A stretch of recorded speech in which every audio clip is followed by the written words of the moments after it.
স্বপ্ন ডাল ছেড়ছে, একটা স্বপ্ন পাতা, ফুটপথ থেকে রাজপথ জুড়ে স্বপ্নের খেরো খাতা, বুকের ভেতর স্বপ্ন বোনা ঋণ। এলো দক্ষিণায়নের দিন, দক্ষিণায়নের দিন, দক্ষিণায়নের দিন, এলো দক্ষিণায়নের দিন। ধুম তানা নানা তানা দেরে দেরে তানা দেরে দেরে না, ধুম তানা নানা তানা দেরে দেরে তানা দেরে দেরে না। তবুও ছেলেটি স্বপ্নের বেজায় জীবনে, মেয়েটি ভেজায় চোখ ফোটা ফোটা নুনে, বুকের ভেতর কোন দিনের ঋণ। এলো দক্ষিণায়নের দিন, দক্ষিণায়নের দিন, দক্ষিণায়নের দিন, এলো দক্ষিণায়নের দিন। ধুম তানা নানা তানা দেরে দেরে তানা দেরে দেরে না, ধুম তানা নানা তানা দেরে দেরে তানা দেরে দেরে না। দিন বদলের স্বপ্নের স্মৃতির খনিজে, দুজনে চোখ মেলে চোখ যায় ভেজে, বুকের ভেতর স্বপ্ন অন্তহীন। এলো দক্ষিণায়নের দিন, দক্ষিণায়নের দিন, দক্ষিণায়নের দিন, এলো দক্ষিণায়নের দিন। কাল সকালে আপনাকে যেন এ বাড়িতে আর না দেখি। দেখ এমএ পাস করেছিস, এখন তোর ভাবনা অন্য কেউ ভেবে দেবে না, তোর ভাবনা তোকেই ভাবতে হবে। আমি যে নিজের কথা ভাবি না, এ কথা তোমাকে কে বললো? আপনারা তো এই টাইপের কোনো মেয়ে দেখলে আপনাদের মাথা ঠিক থাকে না, right? Eva, you are doing too much. তাহলে তো বলতে হবে যে আমাদের রাখি ভাই পাকা রাঁধুনি হয়ে গেছে। নিশ্চয়ই কোনো বিপদ হয়েছে। আমারও তাই মনে হয়। কি বিপদ হতে পারে? ওনার চারিদিকে বিপদ। ওনার বন্ধুর সঙ্গে খুব কম। পুলিশ নয় তো? পুলিশ নিয়ে আমার কোনো ঝামেলা। তাহলে ভয়টা কাদের নিয়ে? ভয়? কার কথা বলবো? আমি যেদিকে তাকাই সেদিকে কমরেড সেজানের শত্রু দেখতে পাই। সবাই যদি আমাদেরকে বন্ধু ভাবতো তাহলে তো কোনো প্রবলেমই ছিল না। এই দায়িত্বটা তো তোদেরই। তোরা হয়তো চাস না, তোরা চাস জনগণ সবসময় তোদের ভয় করুক। আসলে তা না, বাদ দে ওসব কথা। তোর খবর বল। স্কুল লাইফের পর থেকে তোর কোনো খবরই নেই। হ্যাঁ, আসলেই তাই। সময়টা কীভাবে চলে যায় না, এভাবেই বোধহয় সময় পার হয়ে যায়। অথচ দেখ, আমরা যখন স্কুলে পড়তাম তখন একজন আরেকজনকে না দেখতে পেলে কেমন হতো। সেটাই।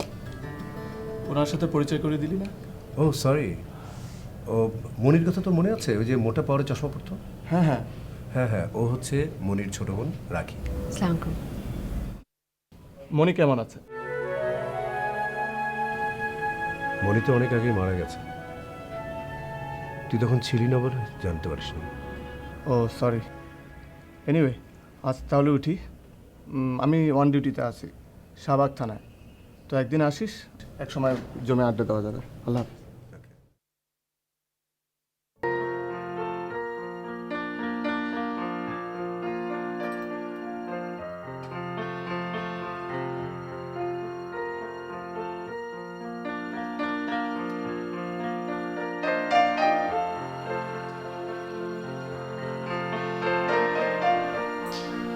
রাখি, হাসান তোকে খুঁজছিল। তুই নাকি আজকে দুপুর 3টার সময় অফিস থেকে বের হয়ে গেছিস। এই যে ম্যাডাম, আজকে নাকি তুমি অফিস ফাঁকি দিয়েছো? ঠাট্টা করলাম। বাজারের সাথে আমার একটু কথা ছিল অন্য একটা বিষয়ে, তো আমি ফোন করেছিলাম, কথায় কথায় তোমার কথা জিজ্ঞেস করলাম, তো ও বললো যে তুমি নাকি আজকে 3টার সময় অফিস থেকে বেরিয়ে গেছো। আপা, আজ না সেজান ভাইয়ের সাথে দেখা হয়েছিল। সেজান মানে মনির বন্ধু? আচ্ছা, কি বললো? আসে না কেন দেখা করতে? না, ওরকম কোনো কিছু বললো না, এমনি খবর টবর নিল।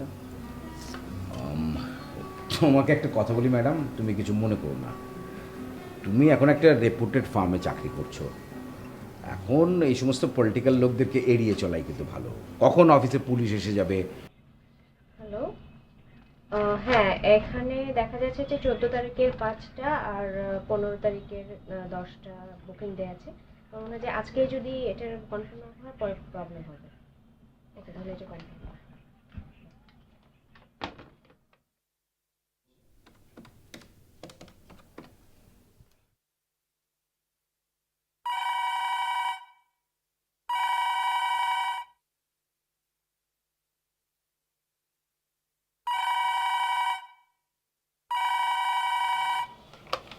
হ্যালো। হ্যালো, আসসালামু আলাইকুম। রোকেয়া রাশেদ আছেন? হ্যাঁ, বলছি, কে বলছেন? রোকেয়া, আমি জামান বলছিলাম। জামান? টেলিফোনে আপনার ভয়েস একদম চেনা যায় না। তো সেটা টেলিফোনের দোষ না গলার দোষ সেটা বলাটা কিন্তু মুশকিল। আমার কটা বই তোমার কাছে আছে, ওগুলো তো এখন আর লাগছে না। আমি কালই পাঠিয়ে দেবো। আমার আসলে আরো আগেই পাঠানো উচিত ছিল। না না, ঠিক আছে, কোনো সমস্যা নেই। আসলে বইগুলো হঠাৎ করে দরকার হয়ে পড়লো তো, তাই তোমাকে বিরক্ত করছি। তারপর বলো, আর কি খবর তোমার? কি বলবো বলুন? মানে তোমার কথা, চাকরি কেমন লাগছে? চাকরি ভালো, এখনো সব অবশ্য বুঝে উঠতে পারিনি, তারপর ভালোই লাগছে। রোকেয়া, তোমার যদি সময় হয় একদিন ইউনিভার্সিটিতে এসো। আসবো, হাতের কাজগুলো একটু গুছিয়ে নিই, তারপর একদিন সময় করে আসবো। রোকেয়া, একটা কথা বলি, আমার ঠিক বিশ্বাস হয় না তুমি একটা ট্রাভেল এজেন্সিতে কাজ করছো। একটা সেকেন্ড।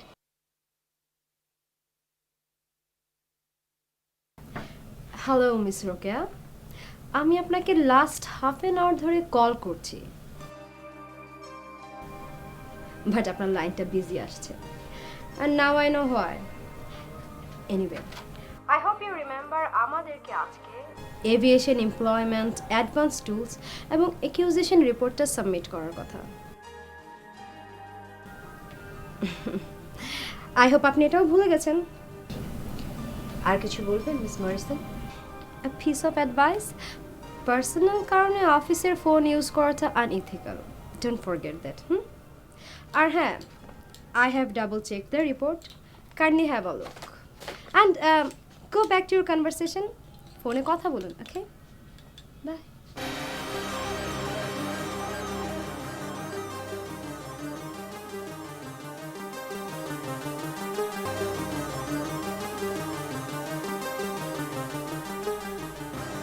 কেমন আছো আপু? এই তো রাগেশ, তোমার কি অবস্থা? অনেকদিন পর দেখলাম। বসো বসো। রাখি বাসায় নেই? না, ও তো অফিসে। অফিসে? কেন, তুমি জানো না ও তো অফিস জয়েন করেছে? কি আশ্চর্য, রাখি তো আমাকে কিছুই বলেনি। তোমাকে বলেনি? এই মেয়েটার জিদানি কি হয়েছে? যাই হোক, খালুজান কেমন আছেন? ভালো। আপু শোনো, রাখি আসলে বলো যে আমি ওর সাথে দেখা করতে এসেছিলাম, ওর সাথে আমার জরুরি কথা আছে, আমার সাথে যাতে একটু যোগাযোগ করে। আমি আসি। তুমি এখন কিভাবে উঠবে? বসো না, রাখি চলে আসবে এক্ষুনি। আসলে আসুক, আমাকে না বলে অফিসে জয়েন করছে, আমি গেলাম। খোদা হাফেজ। ভালো থেকো। তুমিও। অফিসে জয়েন করেছে অথচ নার্গিস যায় না। রাখির হলোটা কি?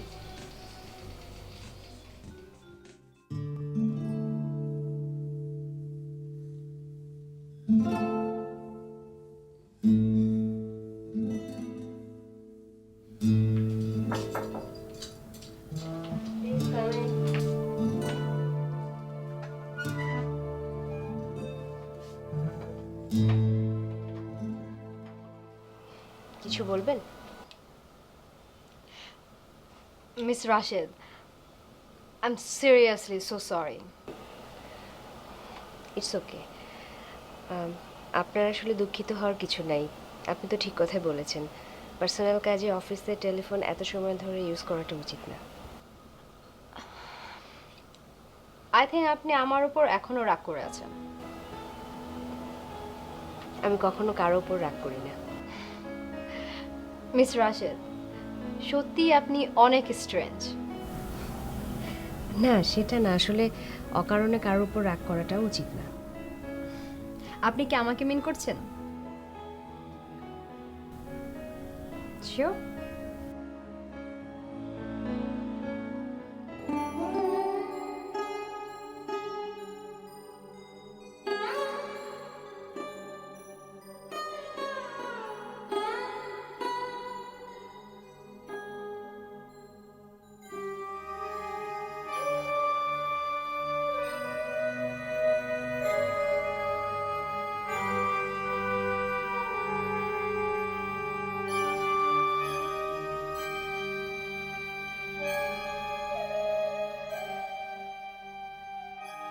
বাবা,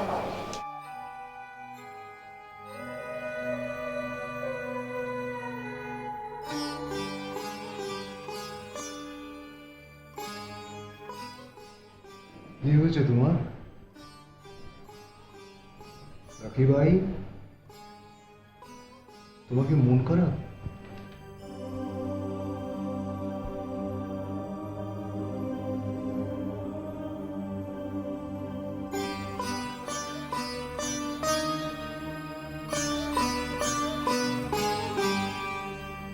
একটু শান্ত হয়ে বসো তো। এতটা ইমোশনাল হয়ে পড়ছো কেন? রাখি ভাই, তুমি এত দুর্বল আমি জানতাম না তো। সামান্য একটা চাকরি নিয়ে তুমি এতটা ইমোশনাল হয়ে পড়লে, আশ্চর্য। দেখো রাখি ভাই, ভালো মন্দ বিচারের দায় দায়িত্ব কিন্তু শুধু তোমার। কে কি বললো তাতে কিচ্ছু যায় আসে না। আসলে কি জানো, আমরা ম্যাল অ্যাডজাস্টমেন্টের মধ্যে এই জীবন যাপন করছি। সেটাই আমাদের জীবনের সবচেয়ে বড় ট্র্যাজেডি। আর সেজন্যই আমাদের সব জায়গায় ভুল হয়। যেমন ধরো, আমার ধারণা ছিল তুমি ইউনিভার্সিটির প্রফেসর হবে। আমি সেভাবেই তোমার ভবিষ্যৎটা কল্পনা করে রেখেছিলাম। কিন্তু যখন খবর পেলাম যে তুমি এয়ার এজেন্সিতে চাকরি নিয়েছো, তখন ব্যাপারটা আমার বিশেষ ভালো লাগেনি। আমি তারপর এ নিয়ে খুব ভেবেছি অনেক। তুমি এত সহজে ওই ধরনের একটা চাকরি নিতে পারলে ভাবতেই আমার কষ্ট হচ্ছে। অথচ আমি নিজেই খুব ভালো করে জানি সব চাকরি সমান, সব কাজে মানুষের উপকারের জন্য, সব চাকরি টাকা দেয় পরিশ্রম করার জন্য। তুমি লেখাপড়া শিখলে, ইতিহাস জানলে, কিন্তু সেই লেখাপড়া তুমি তোমার কাজে লাগাতে পারলে না। ব্যাপারটা আমার কাছে খুব খারাপ লেগেছিল। কিন্তু সঙ্গে সঙ্গে এও বুঝেছিলাম এইখানে আমার কিচ্ছু করার নেই। বুলুকে বলে লাভ হবে না। আর হাসানকে বললেও আমার কথা বুঝবে না। তাই আমি চুপ করেছিলাম। আমি তোমার উপরে ভরসা করে রেখেছিলাম। আমার এখনো বিশ্বাস আছে এই চাকরি ভালো না লাগলে তুমি ছেড়ে দেবে। দেখো, তোমার যা ভালো লাগে, যা ভাল লাগে তুমি তাই করো। সেইটাই আমার কাছে খুব ভালো লাগবে। শুধু নিজের সাথে প্রতারণা করবে না, তাহলে আমি ভীষণ কষ্ট পাবো।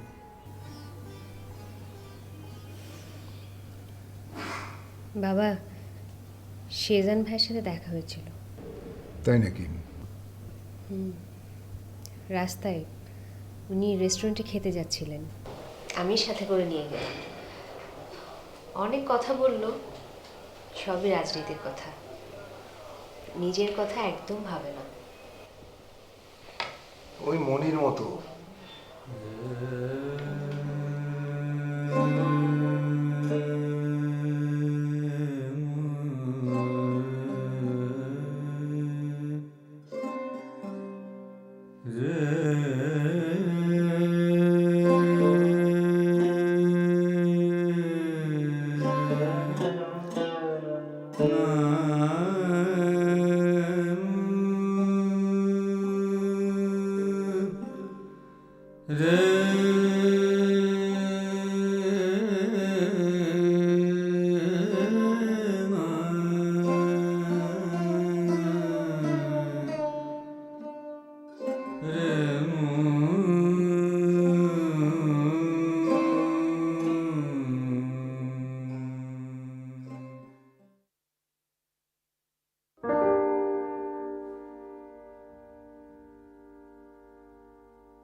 চাকরিটা ছেড়ে দিয়েছি।